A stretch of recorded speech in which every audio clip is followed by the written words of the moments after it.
bien naturellement mon collègue et ami Jean-Martin Mondologne à cette question. C'est l'occasion jamais. Effectivement.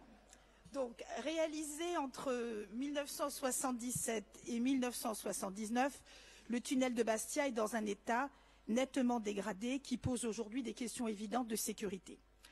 Nous avons tous en tête la catastrophe du pont Morandi à Gênes en août 2018 et personne aujourd'hui n'est à l'abri.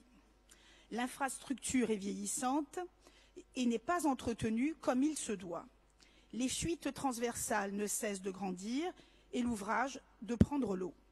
Sur les 4 niveaux de sécurité, nous en sommes aujourd'hui au niveau 3, ce qui veut dire que le préfet pourrait prendre demain la décision de fermer le tunnel pour des raisons de sécurité.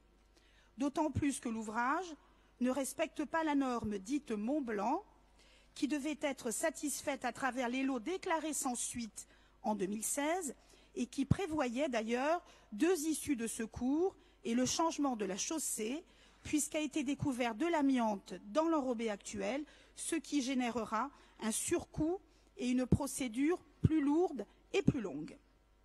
Par ailleurs, la fermeture du tunnel asphyxierait totalement la ville, l'économie, l'activité portuaire, etc., avec les conséquences négatives que l'on peut imaginer au niveau de la qualité de vie en centre-ville, de la circulation et de l'engorgement des voies centrales et commerçantes.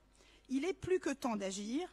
Nous pensons qu'après 5 années de perdu, il est d'une impérieuse nécessité de relancer les procédures liées à la rénovation de la chaussée et aux travaux structurants en termes de génie civil et d'équipement, comme cela a été prévu en 2015. Donc la question est simple, est-ce dans vos intentions et dans quel délai? Et si ce n'est pas le cas, que comptez-vous faire pour éviter la fermeture du tunnel et pour engager sa réhabilitation? Je vous remercie.